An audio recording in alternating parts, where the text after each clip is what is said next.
রাখো না 2 লাখ, আরো দরকার পড়লে দেবো।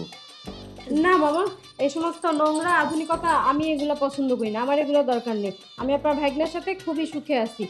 এই সমস্ত নোংরা প্রস্তাব যদি আর একবার আপনি আমাকে দিচ্ছেন, আপনার ভাগ্নিকে আমি এক্ষুনি ফোন করবো। তুমি অত রাখছো কেন? তুমি রেগে লাভ কি? রেগে গেলে তো হেরে গেলে। আমি যেটা চাচ্ছিলাম, মানে তোমাকে কি আরো কিছু টাকা দিব, 10 লাখ, 5 লাখ। হ্যাঁ দেখো বৌমা, এই সুযোগ কিন্তু আর কখনো পাবে না। একবার, শুধু একবার, একবার শুধু তুমি আমাকে একটু ভালোবাসা দাও, আমি তোমার জন্য সারাটা জীবন ভালোবাসা দেব।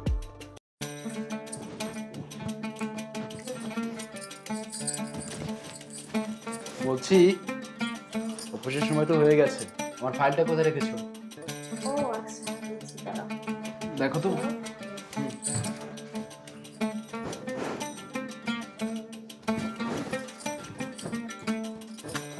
পেয়েছো? ভাবনার বার আমি নিজের হাতে এসে রাখছি। এই নাও, ধরো। ও হ্যাঁ, শোনো, তোমার কথা একটি কথা বলাই হয়নি। আমার মামা আসতেছে গ্রাম থেকে, বুঝতে পেরেছো? মামাকে তো শহরে কখনো আসেনি, গ্রামে নতুন আসবে, আমার বাসায় মামার জন্য যত্নাদি কম না হয়। তুমি এক কাজ করবে, ফ্রিজে কি কি আছে বলো তো? আছে অনেক কিছু আছে। চিংড়ি মাছ না? চিংড়ি মাছ, হ্যাঁ আছে। ওটার মালাইকারি করবে। খাসি আছে?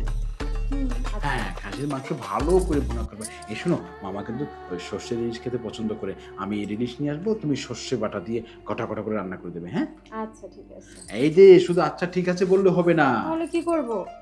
এমন খাতির যত্ন করবে যাতে মামা গ্রামে গিয়ে বলে যে আমার ভাগিনে বউ আমাকে এত এত আদর যত্ন সেবা করেছে যে কোনো কিছু ত্রুটি রাখিনি। বুঝতে পেরেছো?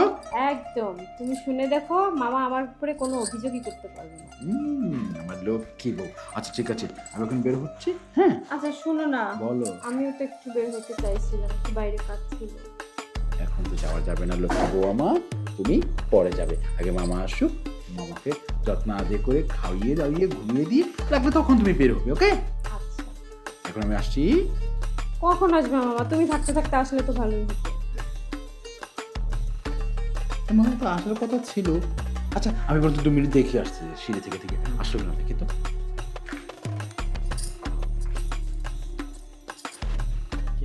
আরে আসো আসো, এই তুমি ঠিকই বলেছিলে, বুঝতে পেরেছো? মামা সে কখন থেকে এসে গেটের কাছে দাঁড়িয়ে আছে, আর তুমি ভিতরে আসতে পারলে না কেন? আসলে লকটা ঠিক আমি বুঝতে পারছিলাম না।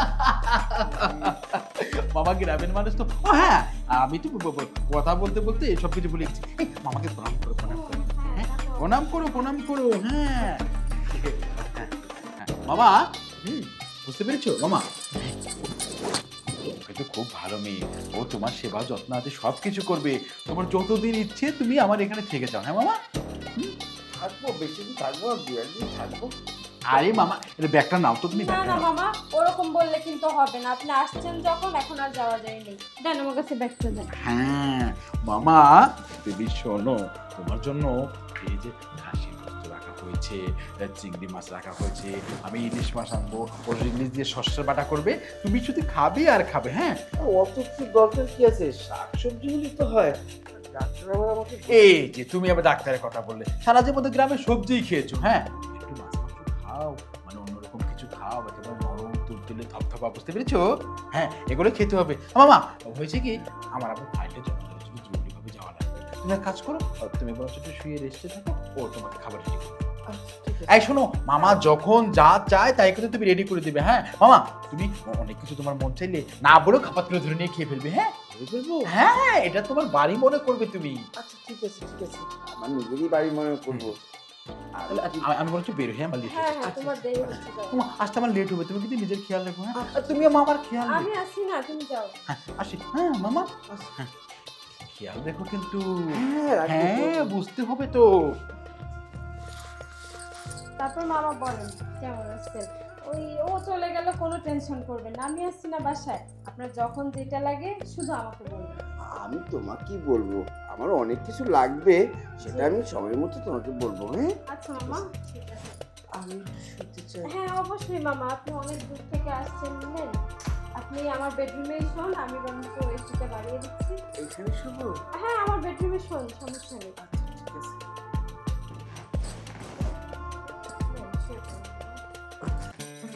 মামা, আপনি কোনো টেনশন করবেন না, আপনার ভাগিনা ঠিক সময় মতো চলে আসবে। আর আপনি এখানে রেস্ট নেন, যদি কোনো কিছুর দরকার হয় আমাকে বলবেন, ঠিক আছে? আমি তাহলে রান্নাঘরে যাই। আচ্ছা ঠিক আছে, আমি লাগলে তোমাকে ডাক দিব। আচ্ছা মামা।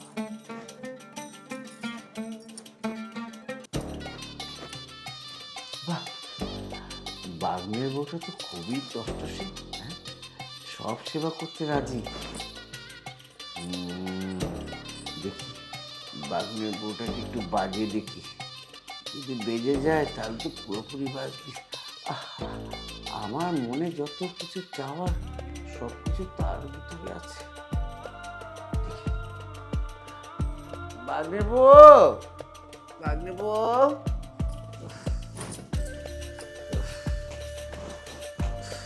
কি মামা, কোনো সমস্যা?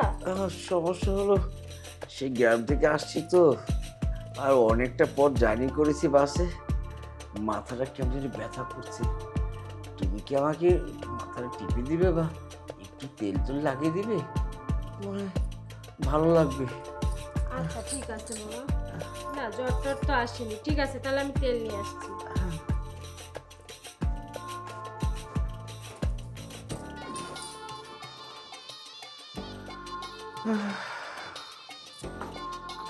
দেখি মামা, এই যে, আমি তেলটা ওই কাজের মহিলাকে দিয়ে গরম করায় তারপরে নিয়ে আসছি। নেন। বাহ, খুব ভালো করেছো, দাও মাথাটা মনে একটু দাও। খুবই ভালো লাগছে বৌমা, তোমার হাত। বৌমা জি মামা। শোনো, আমি তো কলকাতা আসছিলাম, আমার যে যে বনগাঁয়ের যে বাগানটা, ডাবের বাগান, নারকেলের বাগান, অনেক নারকেল, অনেক বাগান হয়েছে, সেখান থেকে কলকাতা নিয়ে আসছিলাম। এই লাখ 2 লক্ষ টাকা আমি পেয়েছি, এটা তুমি রেখে দাও। না মামা, আমি রাখবো কেন? আপনার ভাগনা আসলে তাকে দিয়ে না।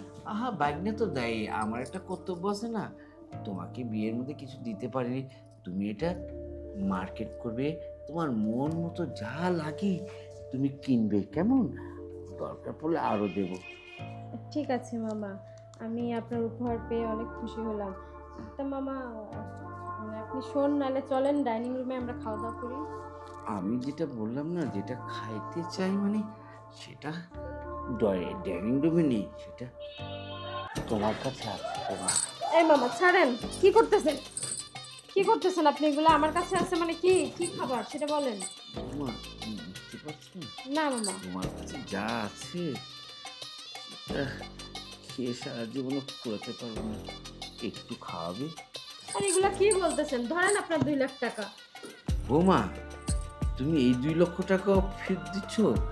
এই বাজারে মানুষ 500 টাকার জন্য কত কিছু দিয়ে দেয়, আমি তোমাকে 2 লক্ষ টাকা দিছি, তারপর তোমাকে খুশি করাতে পারছি না, আরো লাগবে?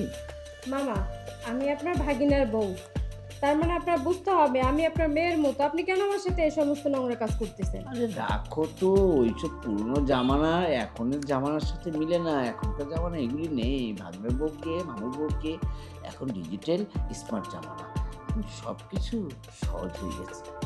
তাই তোমাকেও ভাবছিলাম যে তুমি মনে হয় স্মার্ট যখন সহজ হয়ে যাবে, রাখো না 2 লাখ, আরো দরকার পড়লে দেবো। না মামা, এই সমস্ত নোংরা আধুনিকতা আমি এগুলো পছন্দ করি না, আমার এগুলো দরকার নেই। আমি আপনার ভাগ্নের সাথে খুবই সুখে আছি। এই সমস্ত নোংরা প্রস্তাব যদি আর একবার আপনি আমাকে দিচ্ছেন, আপনার ভাগ্নিকে আমি এক্ষুনি ফোন করবো। হ্যাঁ, তুমি অত রাখছো কেন? তুমি রেগে লাভ কি? রেগে গেলে তো হেরে গেলে। আমি যেটা চাচ্ছিলাম মানে তোমাকে কি আরো কিছু টাকা দিব, 10 লাখ, 5 লাখ? হ্যাঁ দেখো বৌমা, এই সুযোগ কিন্তু আর কখনো পাবে না। একবার, শুধু একবার শুধু তুমি আমাকে একটু ভালোবাসা দাও, আমি তোমার জন্য সারাটা জীবন ভালোবাসা দিয়ে যাবো। মানে আমার সয় সম্পত্তি, টাকা পয়সা কোনো অভাব নেই। রাখেন আপনি আপনার টাকা পয়সা সয় সম্পত্তি নিয়ে, আমি এখনই আপনার ভাগ্নিকে ফোন দিচ্ছি। কি বলছি? মিস্টেক, মনে হয় ভুল জায়গাতে হাত দিলাম। 2 লাখ টাকা মারলো না, না এ টাকা যাবে না। বাইনাকে জানিয়ে দিলে তো বাইনা আবার কি এর মধ্যে কি করে। আমি সবচেয়ে ভালো চুপে পালিয়ে যাই, দেশে চলে যাই।